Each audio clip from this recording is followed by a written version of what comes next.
अस्सलाम वालेकुम। Chemistry FSc 1 solids chapter number 6 lecture number 1। हमारा जो टॉपिक है आज का वो है क्रिस्टल लैटिस। क्रिस्टल लैटिस में बेसिकली हम ये देखते हैं कि हमारे पास जो है एक लैटिस के अंदर एटम्स, आयंस या मॉलिक्यूल्स अपने आप को किस तरह से अरेंज करते हैं। ठीक है, तो उसमें हमारे पास सबसे पहले डेफिनेशन आती है जैसे arrangement of atoms, molecules and ions of crystal in the form of space lattice is basically known as the crystal lattice. So the next question arises that how we can find the shape of the crystal or how we can produce the shape of the crystal. A regular arrangement of particles of crystalline solid produce the shape of crystal. तो हमने basically यही देखना है कि हमारे पास atoms, ions और molecules अगर एक स्पेस लैटिस में अपने आप को स्पेसिफिक पॉइंट एरिस पे अरेंज कर लेते हैं तो वो आपके पास एक क्रिस्टल लैटिस स्ट्रक्चर बन जाता है। ठीक है, उसके बाद आपने ये देखना है कि हमारे पास लैटिस स्ट्रक्चर में हर पार्टिकल, फॉर एग्जांपल अगर वो एटम है, मॉलिक्यूल है या आयन है, तो वो जो है वो उस स्पेस लैटिस में अपनी प्रॉपर जो है वो पोजीशन शो करेगा। तो उन पार्टिकल्स की पोजीशन को जो रिप्रेजेंट करते हैं वो हम लैटिस से करते हैं।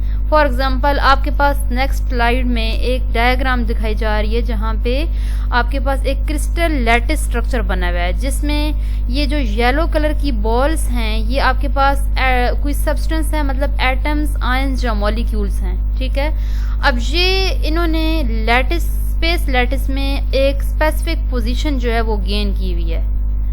तो हमारे पास ये एक पूरा जो है ना ये अपने आप को स्पेसिफिक पॉइंट एरिस पे अरेंज करके एक क्रिस्टल लैटिस का स्ट्रक्चर बना रहे हैं। ठीक है, तो यहाँ पे आपके पास ये जो ओवरऑल स्ट्रक्चर है ये है आपके पास क्रिस्टल लैटिस जिसमें एटम्स, मॉलिक्यूल्स और आयंस ने अपने आप को एक स्पेसिफिक पैटर्न में पॉइंट एरिस पे अरेंज किया हुआ है। ठीक है, उसके बाद हम बात करते हैं फैक्टर्स कौन से ऐसे हैं जो क्रिस्टल की शेप को अफेक्ट करते हैं। हमारे पास बेसिकली क्रिस्टल की दो तरह की शेप्स हैं, एक एक्सटर्नल शेप उसकी और एक इंटरनल शेप। मतलब एक्सटर्नली क्रिस्टल किस तरह से अरेंज है और इंटरनली किस फॉर्म में अरेंज है। ठीक है, तो हमारे पास जो एक्सटर्नल शेप है क्रिस्टल की वो डिपेंड करती है कंडीशंस ऑफ क्रिस्टलाइजेशन। मतलब वहाँ पे उसमें क्रिस्टलाइजेशन किस कंडीशन पे अप्लाई हो रही है। अगर आपके पास कंडीशंस डिफरेंट होंगी तो वो शेप्स भी डिफरेंट ही शो करेगी। फॉर एग्जांपल आपके पास NaCl का क्रिस्टल है, वो डिफरेंट कंडीशंस में डिफरेंट क्रिस्टलाइन शेप शो करेगा। ठीक है, फॉर एग्जांपल हमने यहाँ पे 2 शेप्स देखी हैं उसकी कि NaCl जो है वो आपके पास एक तो क्यूबिक शेप शो करेगा और सेकंड जो है वो ऑक्टाहेड्रल शेप शो करेगा। अब वो क्यूबिक शेप तब शो करेगा जब आप उस पर ऑर्डिनरी कंडीशंस अप्लाई कराते हैं। ठीक है, लेकिन जब आप उसकी क्रिस्टल में कोई इम्प्योरिटी ऐड कर देते हैं, फॉर एग्जांपल यूरिया वगैरह, ठीक है, कोई भी इम्प्योरिटी आप ऐड कर देते हैं तो उसकी जो शेप है वो आपके पास क्यूबिक से ऑक्टाहेड्रल में चेंज हो जाएगी। ठीक है, ये हमने एक्सटर्नल शेप ऑफ क्रिस्टल की बात की है, लेकिन जो इंटरनल क्रिस्टल की शेप है वो आपके पास चेंज नहीं होती। वो उसका जो स्ट्रक्चर होता है वो एज इट इज रहता है, जो उसका बेसिक स्ट्रक्चर होता है। ठीक है, तो उसमें कोई चेंजेस वगैरह नहीं आएगी। और आपके पास जो क्रिस्टल की शेप है उसके लिए कुछ और फैक्टर्स भी हैं जिस पे वो अपनी जो शेप है वो चेंज करती रहती है। फॉर एग्जांपल आपके पास जो है वो यूनिट सेल की शेप आ जाती है और उसमें यूनिट्स के कंटेंट्स वगैरह आ जाते हैं। तो ये क्रिस्टल जो है वो बेसिकली इन 2 फैक्टर्स पे भी डिपेंड करती है, that is the shape of unit cell and contents of the units. अब यहाँ पे यूनिट सेल आपके लिए एक न्यू वर्ड है, उसमें आप देखते हैं कि यूनिट सेल क्या है। Unit cell is basically the smallest unit of volume of a crystal which shows the all properties of its pattern, or we can say that smallest repeating unit having the full symmetry of crystal structure। अब इसकी जो example है वो आप इस चीज से लेते हैं, जैसे आपने ये वाला क्रिस्टल जो है वो देखा तो इसमें आपके पास एक क्रिस्टल स्ट्रक्चर बना हुआ है जिसमें डिफरेंट पार्ट्स आपके पास शो हो रहे हैं। एक ये आपके पास ये लैटिस का एक ये वाला पार्ट है, एक आपके पास ये वाला पार्ट है, ये वाला, और एक जो है वो आपके पास ये वाला पार्ट है, और जो फोर्थ वन है वो आपके पास ये वाला पार्ट है। ठीक है, तो इसमें आप यूनिट सेल जो है वो आपके पास किसी भी क्रिस्टल लैटिस में एक स्मॉलेस्ट यूनिट होता है जो पूरे क्रिस्टल की जैसी प्रॉपर्टी शो करता है। मतलब इस पूरे क्रिस्टल की जो ओवरऑल प्रॉपर्टीज होंगी वो हर यूनिट सेल जो है वो वही वाली प्रॉपर्टीज जो है वो रिपीट कर रहा होगा। तो आपके पास ये जो प्रॉपर्टीज होंगी वो यूनिट सेल में आएंगी। That is the repetition of properties as like that of crystal lattice. जैसे क्रिस्टल लैटिस की प्रॉपर्टीज हैं उसमें हर एक यूनिट सेल जो है वो सेम प्रॉपर्टी शो कर रहा है। ठीक है, तो वो आपके पास क्या होगा, यूनिट सेल जिसमें प्रॉपर्टीज जो हैं वो हर पैटर्न पे सेम रहती हैं, आपके पास चेंज नहीं होगी। ठीक है, नेक्स्ट में आपके पास है types of crystal lattice. Crystal lattice की बेसिकली 3 टाइप्स हैं। That is the 3 dimensional lattice, 2 dimensional lattice और 1 डायमेंशनल लैटिस, या फिर आप इनके लिए कुछ और नेम्स भी यूज कर सकते हैं। For example body centred cubic lattice structure, hexagonal closest pack lattice structure, face centred cubic lattice structure.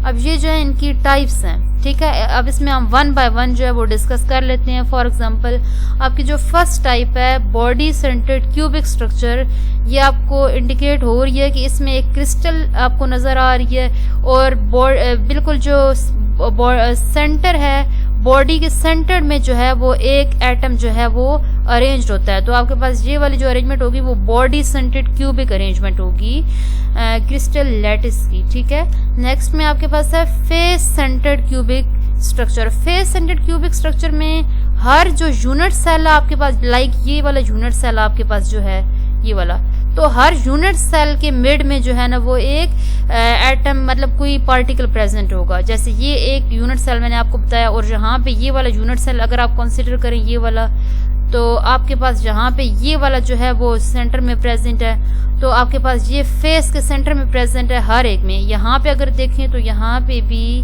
Face के सेंटर में जो है वो आपके पास एक एटम प्रेजेंट है, और इधर भी जो है वो फेस के सेंटर में एटम प्रेजेंट है। तो ये वाली जो अरेंजमेंट होगी वो आपके पास फेस सेंटर्ड क्यूबिक स्ट्रक्चर की होगी। ठीक है, नेक्स्ट में है हेक्सागोनल क्लोजेस्ट पैक स्ट्रक्चर।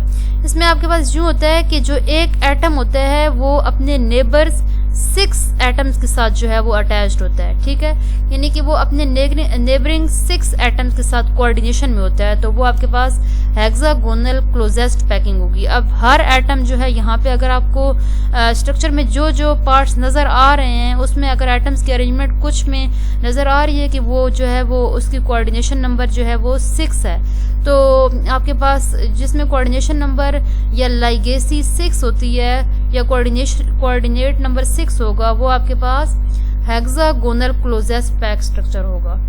ठीक है, अब हम एग्जाम्पल में डिस्कस कर लेते हैं NaCl की शेप को। अगर आप NaCl की शेप देखें तो उसमें उसका जो स्ट्रक्चर है वो क्यूबिक यूनिट सेल होता है। ठीक है, और उसमें कौन सी अरेंजमेंट प्रेजेंट है, फेस सेंटर्ड क्यूबिक अरेंजमेंट। अब आपने फेस सेंटर्ड क्यूबिक अरेंजमेंट में देखा था कि आपके पास फेस सेंटर्ड में हर यूनिट सेल के फेस पे एक एटम प्रेजेंट होता है, लाइक ये वाली शेप जैसे आपने देखी। तो इसमें हर यूनिट सेल के फेस पे, यहाँ पे है, इधर फेस पे है, इधर है और इधर है। तो इसी तरह आप अगर NaCl के क्रिस्टल की बात करें तो उसमें भी आपके पास हर यूनिट सेल के फेस में जो है वो एटम प्रेजेंट है, तो आप इसको कहते हैं कि आपके पास इसका स्ट्रक्चर कौन सा है, that is face centred cubic structure. अब फेस सेंटर्ड क्यूबिक स्ट्रक्चर में अगर आप देखें तो आपके पास रेड कलर जो है वो सोडियम आयंस को इंडिकेट कर रहा है। अब जो सोडियम आयन है उनका साइज जो है वो स्मॉलेस्ट है। ठीक है, और जो क्लोराइड आयन है उनका जो साइज है वो आपके पास लार्जेस्ट इंडिकेट हो रहा है, बिकॉज सोडियम आयन में अगर आप देखें तो उसके वैलेंस शेल में 10 इलेक्ट्रॉन, उसके वैलेंस शेल में आपके पास एटॉमिक नंबर की बात करें तो आप उसमें 10 होता है, जबकि क्लोरीन में 18 होता है। ठीक है, तो एक एक इलेक्ट्रॉन जब ये सोडियम लूज करता है तो उसमें 11 एटॉमिक नंबर हो जाता है, और क्लोराइड के केस में 18 हो जाता है। तो उसमें नंबर ऑफ इलेक्ट्रॉन ज़्यादा होने की वजह से क्लोराइड आयन का जो साइज होता है वो ग्रेटर होता है एज कम्पेयर टू सोडियम के।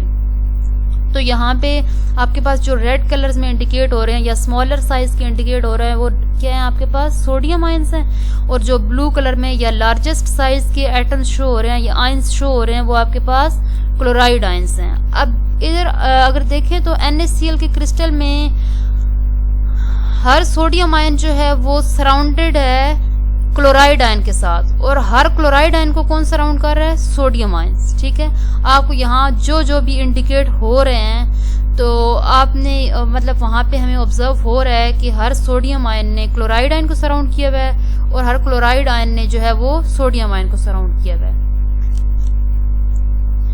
अब हम कोऑर्डिनेशन नंबर की बात करें कि आपके पास फॉर एग्जांपल कोई कैटायन है तो उसके साथ नंबर ऑफ आयंस कितने अटैच्ड हैं, या कोई एनायंस है तो उसके साथ नंबर ऑफ आयंस कितने अटैच्ड हैं। तो वो आपके पास बेसिकली कोऑर्डिनेशन नंबर होता है कि कितने नंबर ऑफ आयंस दूसरे नंबर ऑफ आयंस के साथ अटैच्ड हैं। अगर हम NaCl क्रिस्टल लैटिस की बात करें तो आपके पास हर सोडियम या कैटायंस के अराउंड 6 एनायंस होते हैं या क्लोराइड आयंस होते हैं। ठीक है, और इसी तरह आपके पास यहाँ पे जैसे सोडियम आयन का स्ट्रक्चर शो किया हुआ है, इसी तरह आप क्लोरीन का भी इंडिकेट कर सकते हैं। यहाँ पे क्लोराइड आयन होगा और सराउंडेड होगा वो 6 सोडियम आयन से। तो इसका मतलब है कि हम कह सकते हैं कि हर सोडियम जो है वो लाइगेट कर रहा है 6 क्लोराइड आयन को, और इसी तरह हर क्लोराइड आयन जो है वो 6 सोडियम आयन को लाइगेट करता है या कोऑर्डिनेट करता है। तो इस बेस पे जो है हम कोऑर्डिनेशन नंबर असाइन करते हैं। जैसा कि हमने डायग्राम में देखा कि हमारे पास NaCl की क्रिस्टल में 6 क्लोराइड आयन जो होते हैं वो इंटरेक्ट करते हैं 6 सोडियम आयन के साथ, तो हम कहते हैं कि हमारे पास सोडियम का जो कोऑर्डिनेशन नंबर है वो 6 है। इसी तरह अगर हम फॉर एग्जांपल लें सोडियम आयन की, तो हम फर्दर कोऑर्डिनेशन चेक करें तो हर क्लोराइड आयन जो है वो कितने सोडियम आयन को सराउंड कर रहा है? वो हमारे पास फर्दर 6 सोडियम आयन को जो है वो सराउंड कर रहा है। मतलब हम दोनों में कह सकते हैं कि हमारे पास कोऑर्डिनेशन नंबर जो है वो 6 है।